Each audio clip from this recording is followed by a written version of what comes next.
I'd like to call the meeting to order. Roll call. Mr. Brad Updegrove. Here. Mr. Roger Updegrove. Here. Dr. Weir. Here. Dr. Wiley. Here. Mr. Brophy. Here. Ms. Connor. Here. Ms. Kratz. Substantial. Ms. Nyman. Here. Mr. Pinarello. Here. All present. We can all rise for the Pledge of Allegiance and a moment of silence and think about Corporal O'Connor, who recently passed. Pledge allegiance to the flag of the United States of America and to the republic for which it stands, one nation, under God, indivisible, with liberty and justice for all.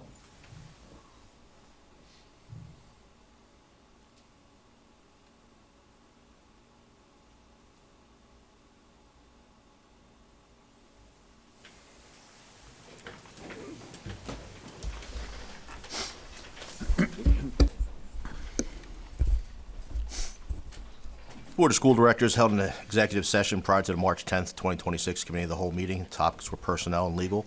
Session lasted approximately 1 hour. Takes us down to our discussion and information section for this evening. So we have a number of items to share with you. We did want to bring back as requested by some board members, the 2024-25 audit document. And if there were any follow-up questions that any board members had in regards to it, that we could get back to the auditors. They are looking to finalize this audit, and we are hoping to bring this forward at the March 24th legislative meeting for your approval of the final audit. So I'll leave it open. Mr. Lentz, any more commentary with regard to that? We also are required to have the audit approved and then submitted to what's called the Single Audit Clearinghouse at the federal level for our federal program compliance by the end of this month. So the board would approve it. We then would go through the submission process with our audit firm and then make some minor changes to our annual financial report to the state for the prior fiscal year, and it'll be closed. Any questions from the board? Okay. Mr. Lentz, would you take items actually B and C, please? Thank you, Dr. David Heiser. So last year, the district started the property tax rent rebate program. The program is modeled after the state program. So essentially, you have to be eligible for the state program to then submit that approval, verification back to the district. And in this year, based upon inflationary factors, the maximum rebate has increased, is $250, but the thresholds for the maximum income have adjusted based upon cost of living. So individuals, based upon eligibility with the state, with a maximum income up to $48,110, can submit to be approved for the rebate. And there's a sliding scale with regards to what's provided based upon your income. To give you some data for reference from the property tax rent rebate for last year, we issued 117 rebates. There were 6 that came in that were denied, deemed not being eligible, in particular because of not being approved by the state. In some cases, individuals applied that were not addresses within the Boyertown area school district, so they were deemed ineligible. And then one was because of the deadline. So that's one of the things that is adjusted for this year because the district is closed over the holiday. So on that deadline of the 31st, we're not physically here. We do accept post dates, but we did adjust the deadline in the resolution to allow that it's when we're back and are able to have individuals, come in and have us review that documentation. Any questions? Okay, then I'll go to C. So the Berks County career budget. This budget has been approved by the Career and Technical Center. Overall, it's just under a 5% increase compared to the prior year budget.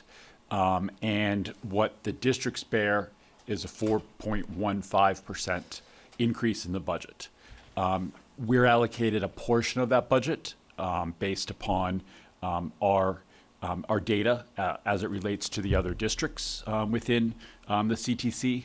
And so that contribution is an increase of $21,451 from the prior year, bringing us to $2.1 million for a contribution for the year. So that contribution is an absolute for the year.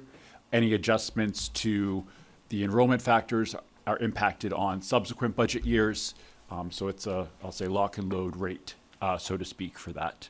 Then there's also a special needs rate that's in the budget.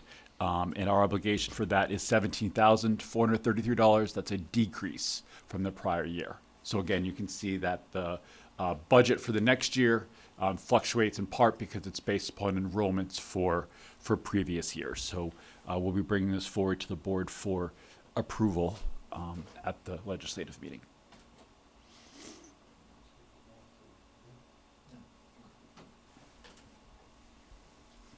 Any questions from the board in regard to it? Okay, we'll be bringing that forward for your consideration at the legislative.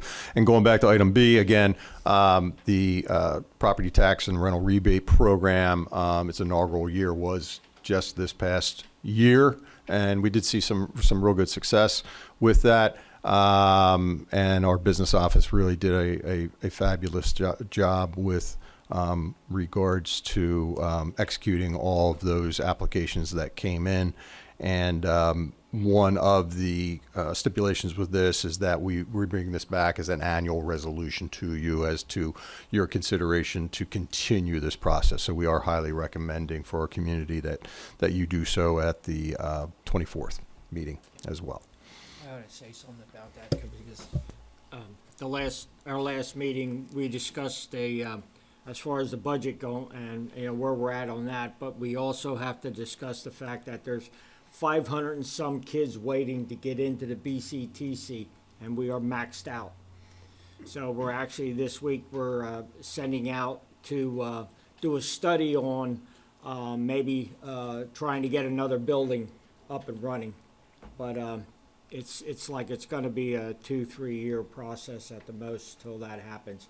But like we are maxed out as far as space, and like I said, 500 students waiting to get in, and you got to sign up early, and then now it's getting to the point where it's really tough.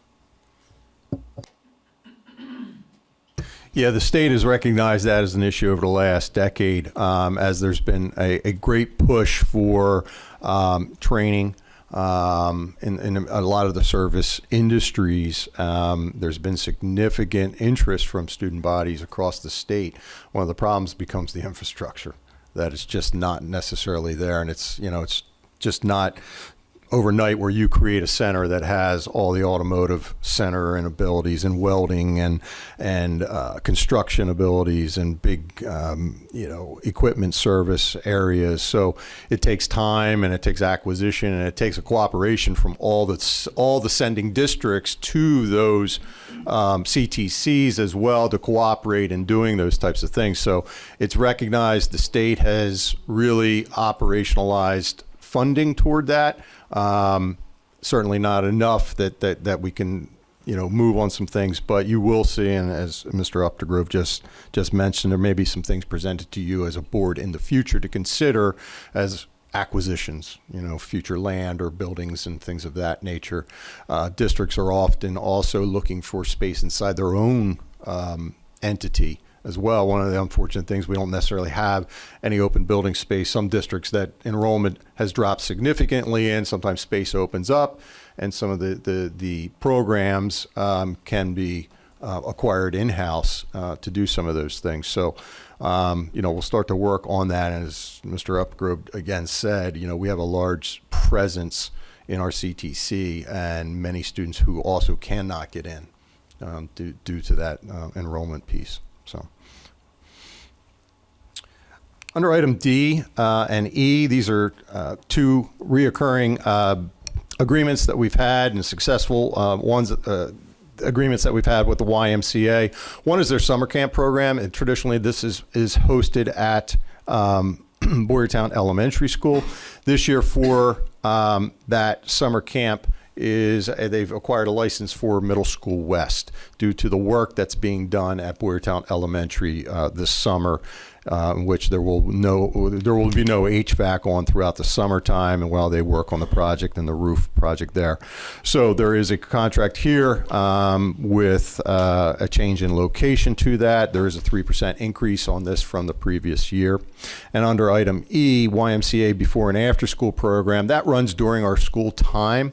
And we have checked in with CHA in regards to the work being done, and we do that we have gotten an affirmative that that can be hosted at Boyertown Elementary, as well as many of the other elementaries that are part of this contract as well.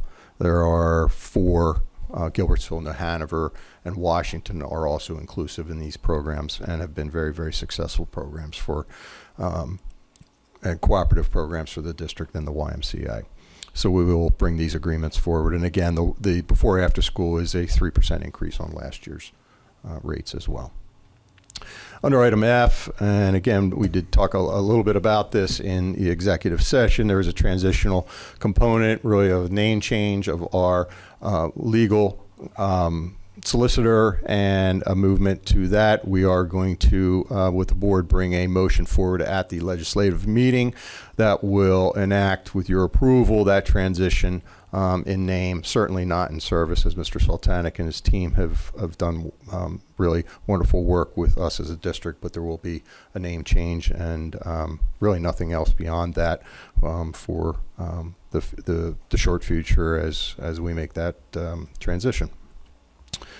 Under item G, there were 2 confidential settlement agreements that we did share with the board, and certainly can answer any questions privately in regards to those. We will bring those forward, and I know Mrs. Bartman and her team and our solicitor's office have worked diligently with regards to those settlement agreements.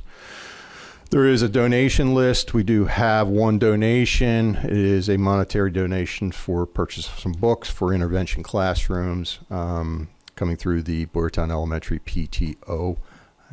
That will be on your consideration list for the 14th.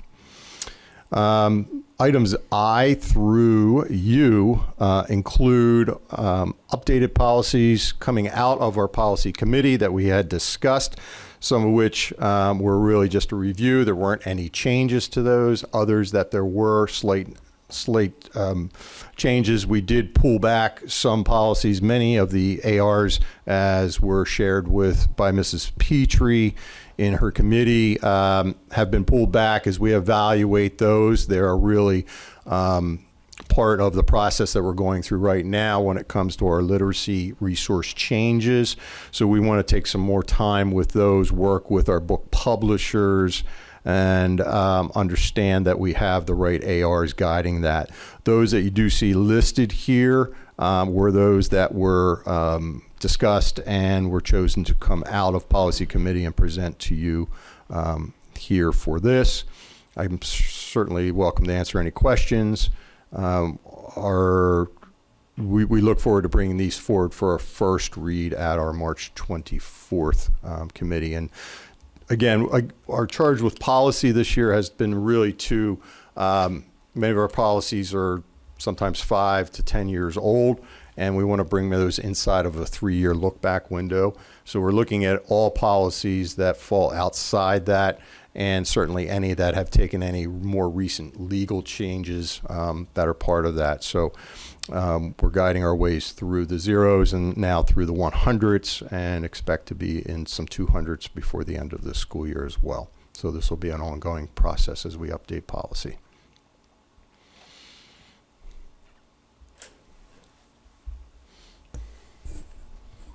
BCIU report, Mr. Brophy. Okay, a few things to go over. So, some different things come out of BCIU this past couple meetings. Some are pretty interesting, some are actually good things to see happening. For one thing, the Ann Sullivan Award will be out. That's April 8th, so that's Reading Hospital Search Sciences. I don't know if you're going to that or... Yep, We have a team. We also have a candidate, and we good. plan to send a team out there. So that's Very always good. a nice event. Good. So another thing it's interesting that they're starting at BCI is a therapy dog program. They actually have a golden doodle, which I don't know what that is, but it's big and it's friendly. So as a golden doodle, it's pretty good. It's they brought one around to the meeting. It is the dog has a calming influence. I recommended they bring it here, but they didn't have time. But they showed how the dog and the therapy with the kids. There was a film and everything else for it, so it's pretty interesting and a pretty good program. Hopefully, Dr. Hackman has her pet policy updated over there as well, as we start to look actually as a policy that we're looking at here right now. Yeah, I decided not to ask that question over there at that time. Didn't sound like something I wanted to get in the middle of. There is one thing that came out in the meeting. It's kind of disturbing, and that's fraudulent checks being pushed into the districts. All of a sudden, fraudulent checks showing up in our payouts. It's becoming more of a problem. So I'm just asking more vigilance on all the checks to make sure that even though it says the right name, even though it says the right people, we have to make sure it's the right check. You haven't had any issues with it at all? Because it seems to be a growing problem, so. Are those checks coming in or us sending out? Well, Other people sending it's on our behalf. bills coming in and us paying them out, and they all look legit. So there's an issue around that we might just want to be a little more vigilant on as coming in. Cybercrime. Yeah, yep. So it's just getting bigger. So I just wanted to bring that out. That was noted. I won't go into that one. There is, that's more like the doodle reform. Nothing with this one. On the federal laws, there's a ton of them. There's nothing in federal I'm going to bring out now that we hadn't already talked about. The mandating cursive is now due on April 12th, is the actual enactment date of it. So I don't know where we are with that, but it's now mandatory. So I'm sure we're adjusting to that as we need to. We are. We just spoke about that a little bit with in committee, actually, prior. Good, but that's where it is with that. That was really the only one that really stood out that I could say too much about. Also, there was the 27th annual board presidents, superintendents meeting you guys just went out to. It had some interesting like your keynote speaker, Dr. Carl Serapis, and they had artificial intelligence in education as a topic. I didn't see you there. Mr. Panarello, do you have anything to report out on that? It was very enlightening, actually, the AI and where he's at, and he's over at Kutztown. Mm-hmm. And I think obviously Dr. Dave, I was there. We learned a lot, getting into how they're using it in ChatGPT and all the other outlets out there. Mm-hmm. And one of the takeaways, which I never really think about, is when you're feeding your information there, if anyone else is using it, they're now hacking that. So if you're putting in your socials and everything, when you're maybe you're asking Chat to do your taxes, I wouldn't do that. Mm-hmm. Is there any information that they can share with the board, like anything they put out that would be? He didn't have any. No, not really. It was more of a. So I'll give Dr. Hackman a call and see if there's anything they have in writing. Stuff they can put The out. PA Department of Education just recently released some information on AI, kind of their summary form of of information sharing. I don't think it was anything different than we already knew.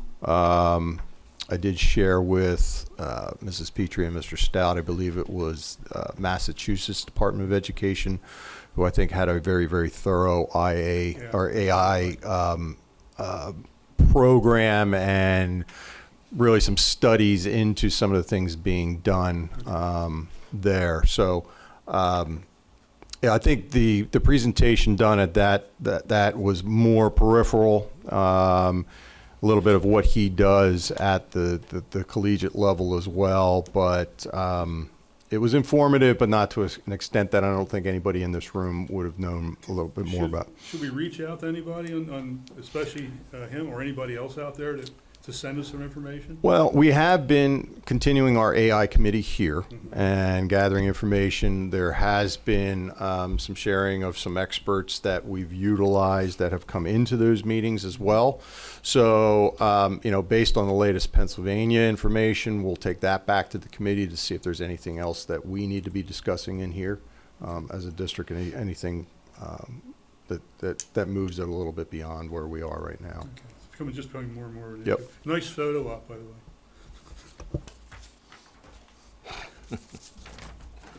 way. I did get some stuff on the Commonwealth budget, which you're probably already aware of. It looks like they're looking for increases in different programs, starting at 3.3% up to 17.9%, which I'm sure we know not to hold our breath. But there is a push to get more money, but doesn't seem to be a push to approve it. So I don't know how that's going to affect us. Yeah, I think our conservative approach to really budgeting at a state level, what we've seen thus far from this past year, if you recall, the budget wasn't passed until November of this year. And I don't think there's a lot of excitement among the legislature 3 months later to really be talking about another budget already. So I think a conservative approach in how we're budgeting for next year is probably prudent. Especially with the level of increases that are being presented to the legislature. The appetite's not too much there from what I can gather. Yeah. Okay, that's it for me. Thank you. BCTC, Mr. Updegrove. I don't really have anything from what I said earlier. Okay. So you know. Very easy. There's no one signed up for public comment period number 1. So at this time, we'll be looking for the approval of the February 24th, 2026 legislative meeting minutes as presented. I'll motion. I'll second. I'll call the roll. Mr. Brad Updegrove. Yes. Mr. Roger Updegrove. Yes. Dr. Weir. Yes. Dr. Wiley. Yes. Mr. Brophy. Yes. Ms. Connor. Yeah. Ms. Kratz. Yes. Ms. Nyman. No. Mr. Penarello. Yes. Ayes have it.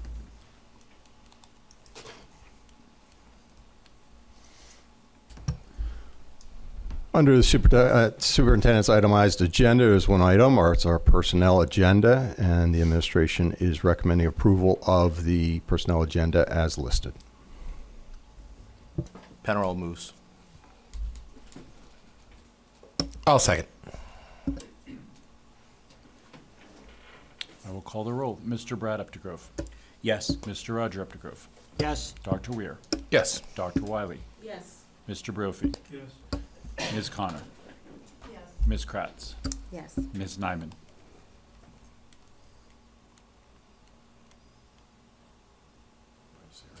Ms. Nyman.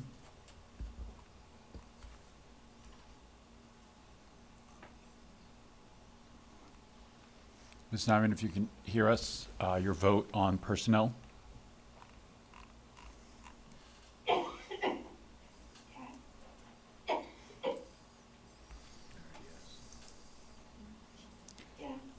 Yes. Ms. Nyman, I hear yes. Mr. Penarello. Yes. Ayes have it.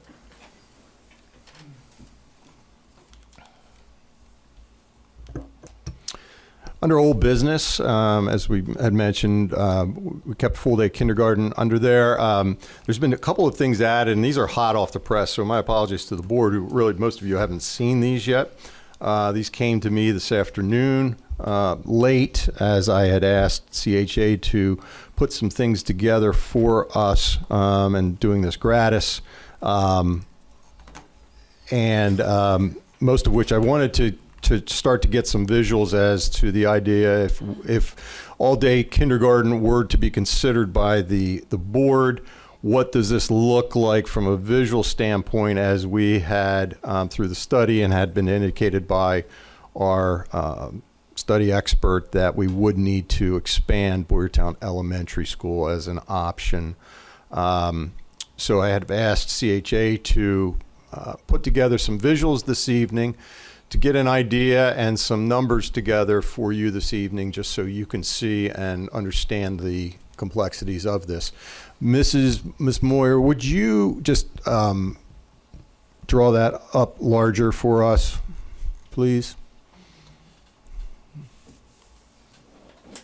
There you go. And if you could just keep drawing it up.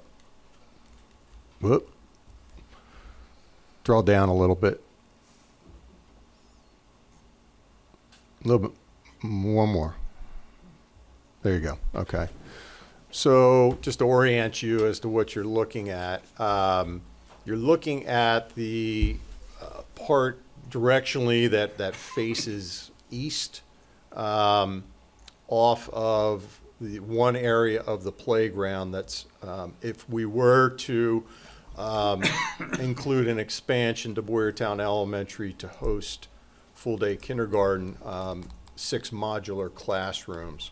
So from just kind of a Google Earth view, that gives you an indication as to where they could go from a proposed standpoint. We believe we'd have enough setbacks from the building, and we could create enclosures from the egress doorways to the main building with restrooms that are right in proximity as you enter the building from there. If you could slide down to the next slide, and I can give you a little bit more of a, all right, if you could enlarge that, please, and focus on the quadrant in the upper left corner. So this would give you an indication a little bit of where the idea of where, again, these would be and orienting to the building. These are spec modular classrooms that meet the requirement of a maximum 25 student per PDE. These would be brand new modulars that would be connected. As you can see there, it's a little bit of a reference to coming out of an egress doorway on the far bottom there, walking along the building, which would be enclosed, and you'd have 2 opportunities on either side of the modulars. So the 2 modulars, or the 3 modular classrooms, top and bottom, are connected by a hallway. So you enter in from either side. There would be a pathway that would be created that would run along the building and up to the right-hand side, as you're looking at the diagram now. Mrs. Moyer, if you can go down to the next, I think there's another one that presents this.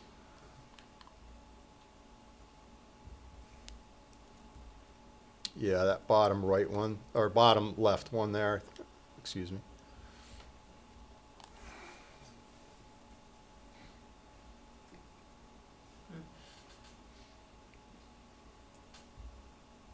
That gives you a little bit more of a visual view as to a pathway that would be enclosed.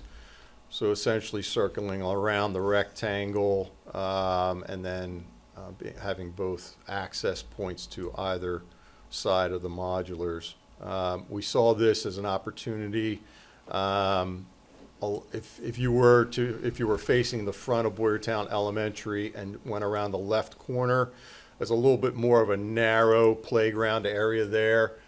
We don't believe there would be enough setback. CHA does not believe there would be enough setback for these to occur. However, as you go a little bit more around the building, the playground itself enlarges there. We've walked this with Mr. Kale, just talking about playground experience and spacing, and he certainly believes that, with these there'd still be ample playground space up top. And if you recall, you can also go down 2 sets of stairs down to a lower playground area. That's also paved at the bottom area. So he certainly believes there's enough outdoor space, impervious surface. So the other document that's included, thank you, Ms. Moore, just details some more information from CHA.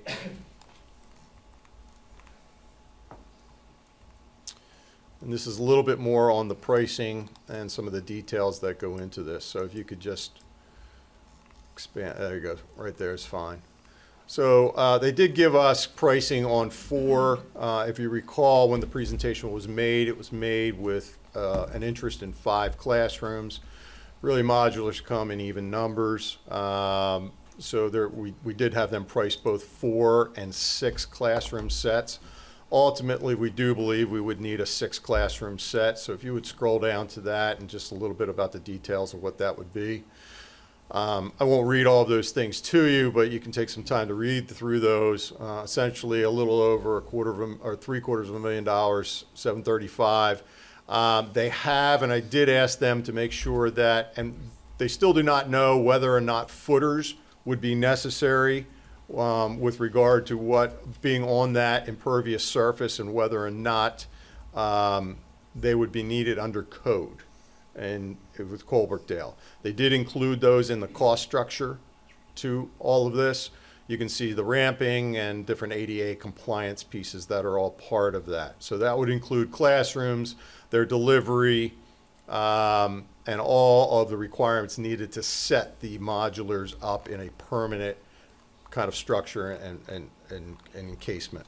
If you'd scroll down to the next page, you can see some other costs that are part of this. They did include exposed canopy system. We're not recommending that. That's a canopy system that would just be a roofing system that you would walk outside, still be exposed on the sides, but not over the canopy of that. We do believe in this day and age, with our high regard for safety and security, that we want a fully enclosed canopy structure. And that second item there, the $600,000, creates a 3-sided enclosure, and all the needed egress doors and lighting, as well as safety precautionary items as well. The concrete slabbing, which really includes the prep needed to go around the necessary areas of the structures themselves. If you could scroll a little bit more, there's electrical costs. Those include safety measures such as fire alarm and clocks and speakers and security cameras, along with all power and internet inside of that. If you were to total up all those areas, that comes to about $1.6 million on those 6 classrooms. Again, this is more of a 30,000 foot view estimate, cost estimate.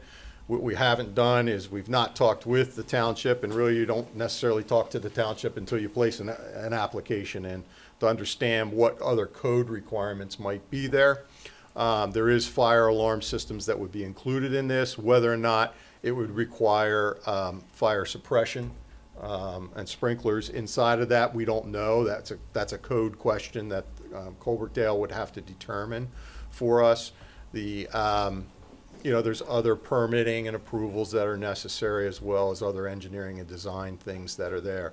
This was spec'd, and I asked them to go in without any water or sanitation due to the fact that the access points are right inside the main building to this, and they can be gotten to very, very swiftly by any student. And it also draws down the cost by not having to include that. For fire suppression, I'm not sure if it would be required. That would have to be something that we'd investigate if the board decided it wanted to move forward with this any further in an application phase and so forth. But I did promise you to get you back information in regard to what these were. The estimates, I believe, Mr. Stout, that came out of the study were in the $3 million range when we were looking at some of those.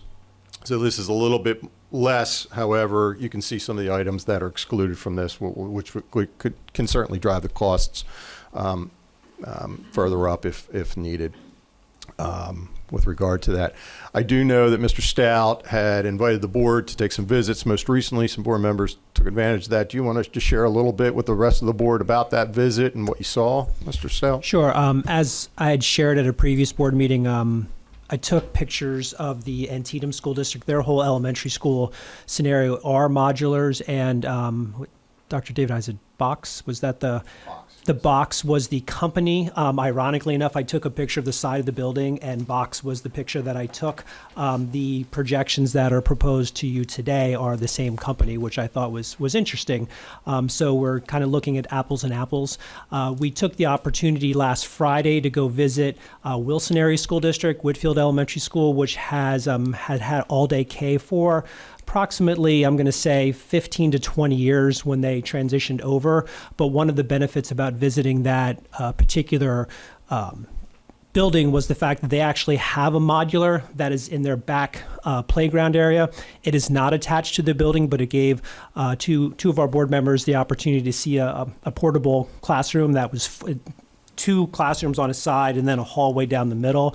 And then we also had the opportunity to go visit Wyomissing Area School District, which has had all-day K for a period of time, to just, kind of see what an all-day K schedule looks like, the benefits of what happens in the morning versus the afternoon with their lunch schedule, all the different kinds of things that are beneficial for having all-day kindergarten. So it allowed some Q&A for our board members, as well as Mrs. Petrie and myself, to kind of follow up on some questions that we had, class size numbers, things that were a part of what they deal with on an annual basis, and give an opportunity to see another school district. So we have been appreciative of the opportunities that we've been given.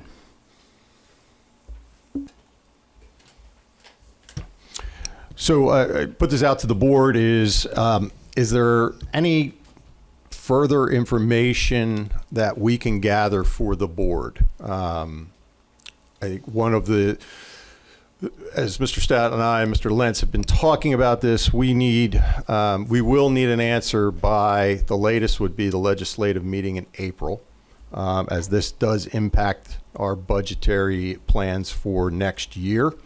We have two legislative meetings left, April 24th, and I believe the 28th of April is the April legislative meeting, with a proposed final budget being considered in May and a final budget being considered in June. We really need to have a final declaration as to the direction that the district and board seeks with regard to all-day kindergarten. So we're happy to collect and gather or direct the board in any way that we can with more information, or if any further visits are sought in regards to it.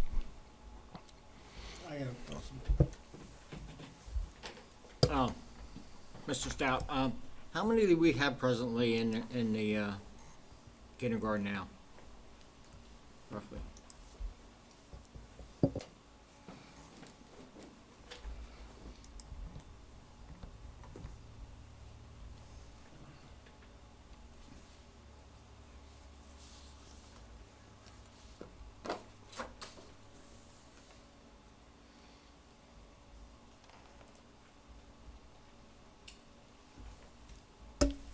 Our current enrollment as of the last numbers that were run, which would have been last month, is 389 students are enrolled in our kindergarten program. And that's half day. Half day total. How many- Our average class size right now, if you look all the way through the elementary school, like for instance, first grade has 432, second grade has 421, third grade has 458, fourth grade has 483, and fifth grade has 463. So we are typically in the mid fours. Our kindergarten enrollment numbers are a little bit less because parents will often take the opportunity to go to an all-day K program. So they often return to us in first grade just because we have all day first grade. So Well, how many are you expecting if this project was approved? my prediction. Estimate. Yeah, my prediction would be consistent with what our numbers in first, second, third, fourth, and fifth grade are, which is about the mid 400s, is typically what we have. I would suspect that they would be consistent. We really don't. We're going through kindergarten enrollment right now, so we really don't know what those projections would be for the upcoming school year. But if you look at the trend, it ebb and flows anywhere from the lowest number right now is 421, and that's in our second grade class. Our highest number is 483, which is in our fourth grade class. So it's between 421 and 483 is our range of high to low in first through fifth grade.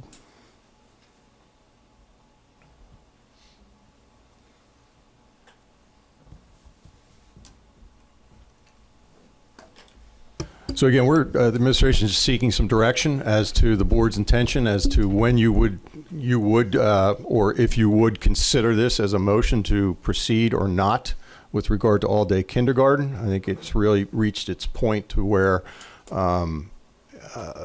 we need a decision, and it impacts budgetary processes moving forward this spring. And you really want to know what your intentions are for the administration and direction that you seek. Do you want to show of hands for the next legislative meeting? I just had a question. Are you aware of any districts that offer a half-day option? We do. No, like in addition, that offer full day but also have a half-day option? I'm not, to be honest, any local that we're aware of. The difficulty with that is, you can imagine the difficulty with that, with the transportation components to that, which really compounds some things quite a bit. I don't know that you'd have to, I don't know that you'd have to offer transportation for a half-day option, because I feel like the families that would want that would be available to pick their kids up. Yeah, I think the problem becomes, it really becomes an equity component. And, it really, it creates really inequities for some that can, some that can't. And I don't know that's an area to which I would recommend to put the district in when it comes to that. And I think that's why most school districts itself, along with all the complications, the added costs when it comes to transportation and so forth, that really adds another layer of perceived inequity inside the district. Dr. Kokenauer, when Mrs. Peacher and I met with her, I want to say it might have been her home district, because they transitioned as well, and they did what you were, suggesting that they had done, or it was a neighboring district. So I'm not remembering specifically, but within 2 years they went all day K, because it started off with the interest was interesting, wasn't high, but enough to make it work. And then they eventually, in a pretty quick turnover, transitioned to all day K across the district, just because it kind of took over, because that's what they felt was best for the students at that time. So the interest was very low. They couldn't even support a class. So, but again, I don't have the specific school district, but we did ask that question, because I know you had brought that up in previous questions that had come up. Yeah, I guess just the tension I feel is I wouldn't have wanted it personally, and I know other families that also wouldn't want it. So what are their options? Like, if you didn't feel like your child was ready for a full day at 5 years old, it's not, you don't have to attend kindergarten legally. Correct. Kindergarten's not a required component to that. That parents make those choices already as it is, even with our half-day program right now. So some of those students, the differential that Mr. Stout spoke of, which is about 60, 70 students maybe on average each year. I don't know, we've never surveyed those 70 folks to find out whether they choose just not to send their children to kindergarten, or they seek a more full-time exposure to somewhere, and then they seek a daycare or a parochial school that might have those types of things. I have a question. How many teachers, aides, do you think we're going to have to hire for the whole program? So we're all 6 units for 6. No, this isn't just about 6 units. This is an all-day kindergarten program across the district, right? So this is, so in our analysis, and Mr. Stout's, committees that ran last year estimated that we're probably at about 11 FTEs when it comes to full-time employees that would be needed as teachers in the kindergarten program. We estimate there could be 1 to 2 special areas that would also have to be added in addition to that. So our math has been along the way. We initialized our current year's budget that has 2 FTEs. Mr. Lentz, we have 5 FTEs proposed in this current recommended budget so far. with the idea that if the plan was to move forward, we would include another 5 FTEs in next year's budget. We estimated it was going to take us at least 3 cycles to include those necessary FTEs inside of that. And what would be the cost factor on each one of them? Salary and bennies were in at 75. Correct. We've put 2. We've built into the millage already 2. 5 more are included in the millage for this recommended year if the board so chooses to move forward. And again, this budget cycle is dependent upon that decision. Also, some of the additional supports, such as the math interventionists, have also been identified as supports for the buildings in the current state. And one of the proposals in the budget is to have those move forward in 26-27 for the needs of our existing buildings, but also there's the capacity that those individuals will also be able to support the full day. So in other words, the recommendation would be to move forward with those separate from this decision based upon our building needs, but they also will have capacity to support this, so they're not necessarily correlated to the full K decision, but they will help to support the program.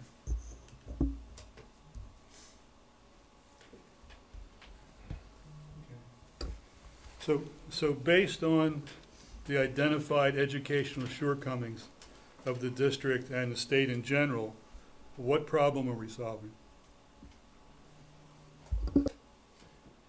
Well, ultimately, our goal is 90 more days with students, and that's what we gain out of kindergarten, an all-day kindergarten program. 90 more days with those students at an age to which we've already identified that Mrs. Petrie, through our screeners at the start of the school year, what's our percentage of students that were not prepared coming in? 60, was it around 60? Yeah. 62% of our students that were really not prepared, and the added nature to all the components that come with a kindergarten instructional program, which is not only longer and more focused programs in reading and math, but giving us longer times and periods with them, additional special areas that we can include those students in an all-day kindergarten program, more socialization, which is needed, play techniques that are all part of that growth and that time period. So all of that included is really where we land as a school district, as administration, in making this recommendation for well over a year now. Okay, so based on,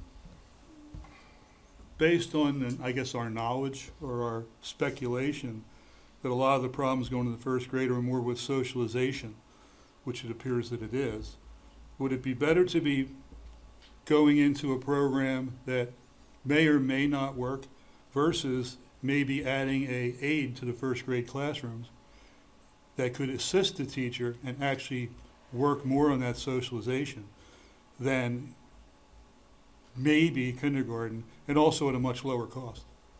Yeah, and I'm not recommending or suggesting that socialization is the focus. That's a component to all of that. We're talking about longer reading and math daily instructional areas to which students are, in our screeners, coming very unprepared with.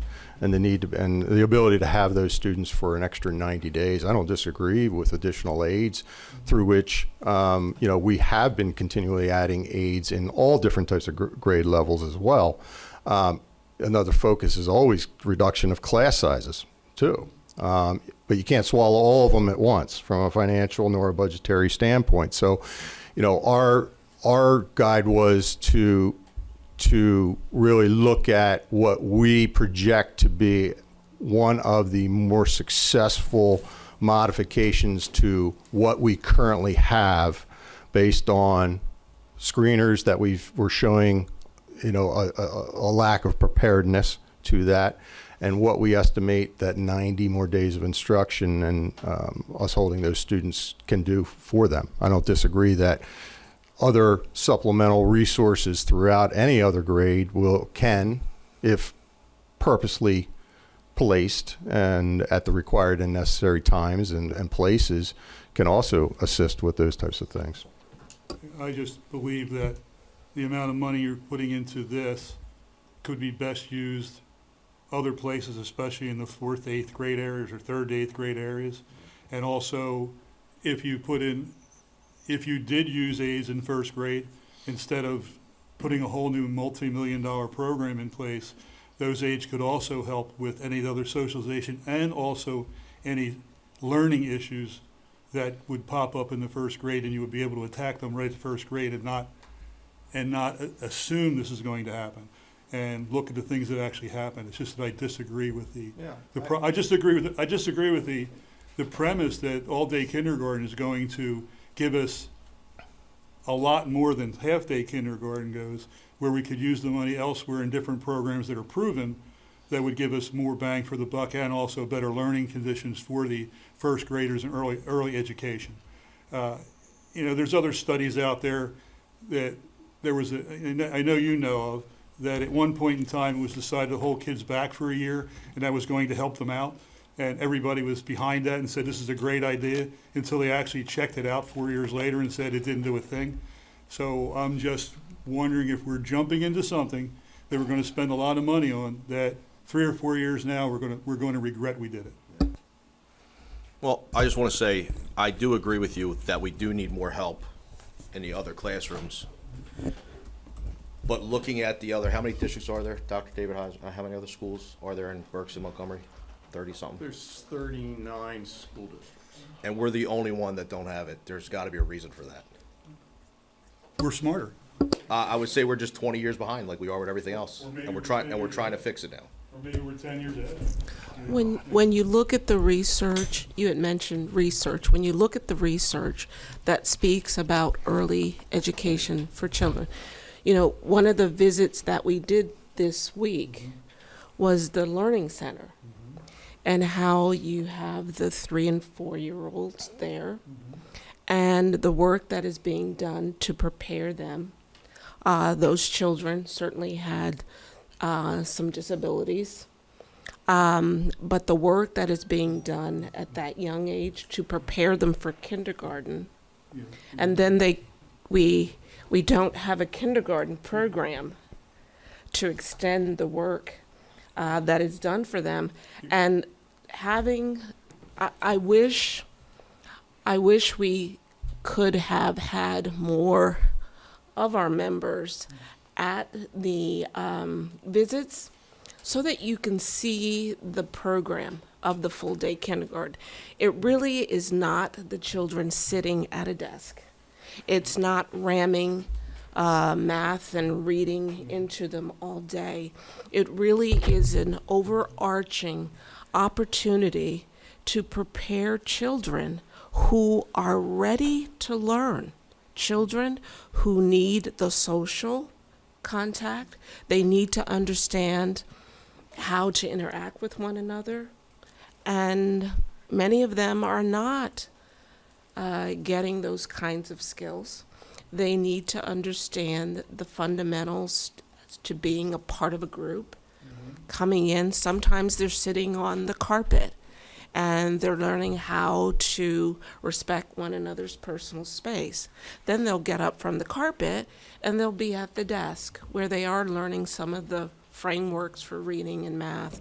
Then they're going to the library, or they may be going over to the music department and learning songs and being able to explore other intelligences other than just reading math and science, or they're going out on the playground and they're playing in the playground, or they're learning how to be responsible in the cafeteria with their trays and how to go about learning the confidences of taking care of themselves. There's a lot that can be done in the full day, because half a day when those children are coming in, they can't even line up. They know nothing about how to line up, how to proceed in the halls. That by the time that 2.5 hours is done, there's very little time to develop and to explore all the various components to being a learner, to being an active learner that full day kindergarten provides for them. We can't afford not to do this. We cannot afford not to do this at this day and time. So we believe that parents at home are not capable of doing anything to move their children forward. We have to put them in a school environment to do that. I understand what you're saying. I did not say that. That you're talking about, you put the students in there, they get to go around, they do this, then they get to do that. So maybe they pick up something here, maybe they pick up something there. At the cost we're talking about, maybe doesn't work for me. And I am that's where we are. saying to And as you, far as- a home can I finish? environment. Can I finish? The studies I've said educators agree. We can clearly see it is evident. All the soft words that say you need to believe this study because we said so.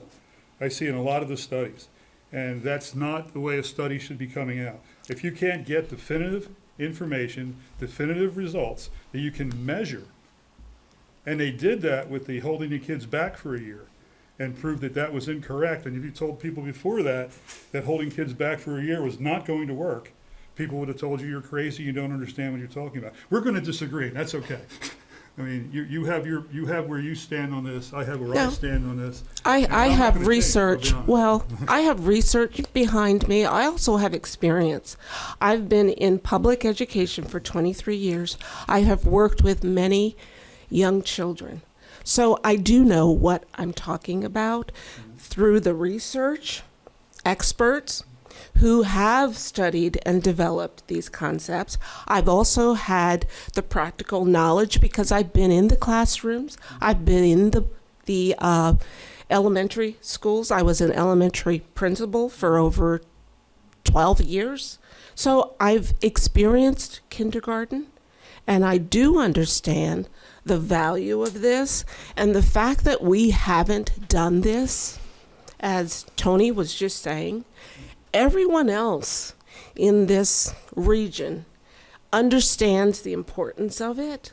And honestly, I'll be very honest with you, I don't understand the hesitancy to move forward with what our children need to be competitive and to be globally ready in the marketplace with their peers.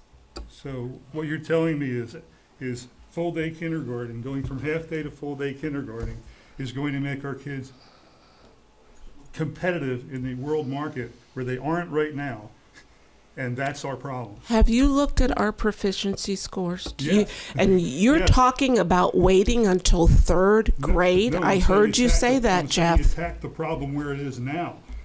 Second, third, fourth, fifth, sixth. Go to those curriculums, go to those programs. Find out what we're doing wrong, find out what others are doing, and then emulate that, and not assume that our kids need to be coddled a little bit more coming up through kindergarten, and that's going to make them better scholars.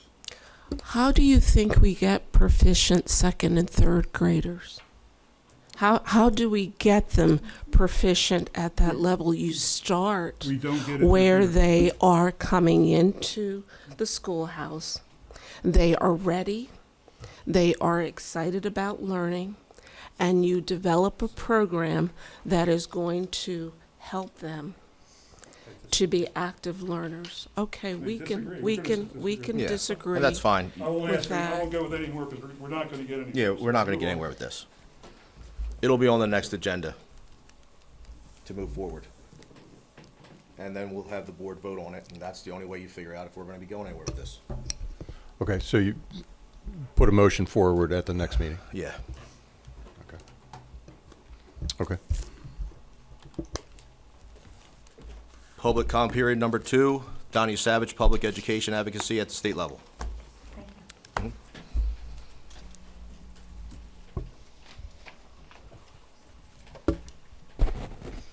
As some of you know, I spent the last 3 years delving into the state's impact to public education in Pennsylvania.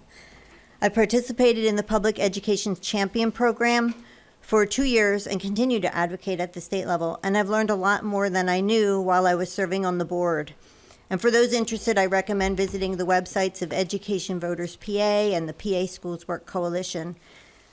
As we heard at the earlier committee meeting, there are many state-controlled impacts to our local public schools. Some are good, some are bad, some, we won't judge, such as cyber charter funding, unfunded mandates, private school vouchers, and PSERS. But tonight I'd like to focus on state funding for public education. As background, in 2019, there was a court ruling declaring the state's method of funding public education schools unconstitutional, ruling that the funding was not adequate overall and that it was unfairly distributed across the schools. It found that school districts with weaker tax bases, like Boyertown, those without a very high income population, big malls, or major pharma companies, for example, were not funded adequately by the state. And it resulted in our districts needing to lean more on our local property taxpayers just to make ends meet. Our legislators were tasked with finding a solution, and a bipartisan group of them proposed a multi-year solution to this $5 billion funding gap. For the past 2 years, the governor has included the funding for this multi-year solution into his annual budget proposal, and our legislators have agreed for 2 years in a row to fund 1/9 of that funding gap and add it to the base each district receives each year. This is called the Ready to Learn Block Grant, or adequacy funding. The governor's budget proposes the third installment of this 9-year plan, but this solution is not codified in law, meaning each year the legislators must agree to the next year's funding. And we know that last year there was a long budget standoff, so it's not guaranteed. In fact, the senators and representatives who represent us have historically voted against the funding. Boyertown School District has received $2.9 million in adequacy funding over the past 2 years and is still owed $10.3 million. Every dollar that we do not receive from the state translates to losses to our district and our students or higher property taxes. I'll never forget that when I was on the board, a legislator told me that they rarely heard from school boards. I wasn't advocating. I figured somebody else was doing that. So I'm asking you now to reach out to our legislators. Tell them what Boyertown needs to achieve and how essential this funding is to meeting those goals. They're talking about this budget right now. Consider inviting them to a panel discussion on the topic. It's been done here before. We've had legislators come in and answer questions for us. And that's all I have for you tonight. Thank you for allowing me to speak, and I'm available if you'd like to learn any more on the topic at any time. Thanks.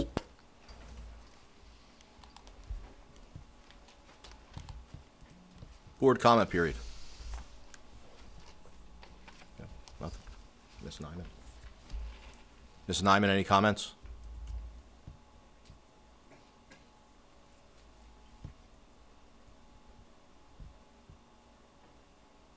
Is she on?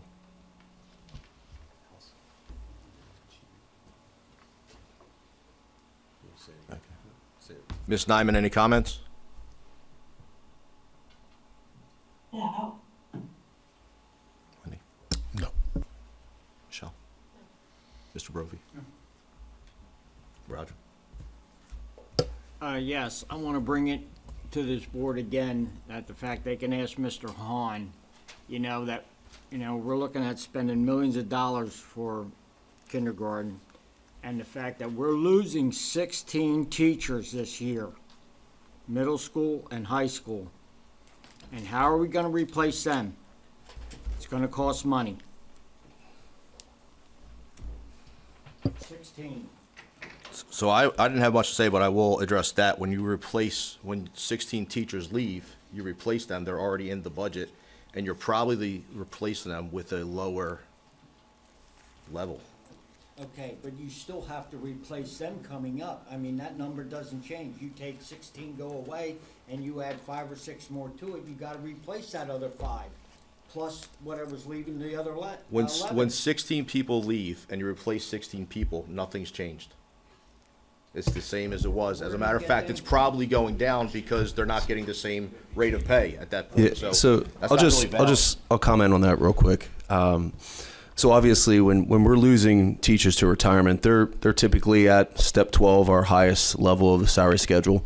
Our contract, our CBA states that when we bring in a new teacher, we're not allowed to provide any compensation above step 4.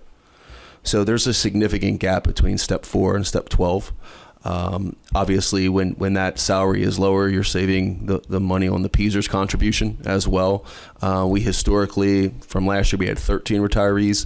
All of those individuals came in at a significantly lower salary than the outgoing folks. So we do see a savings when we do hire new employees. Again, we're losing a ton of knowledge and a ton of experience, and we're bringing in relatively fresh educators. But that's not always necessarily a bad thing, but there is a cost savings when we do replace retired teachers. I agree with that, but at the same time, our proficiency rate is just middle line. We're not gaining.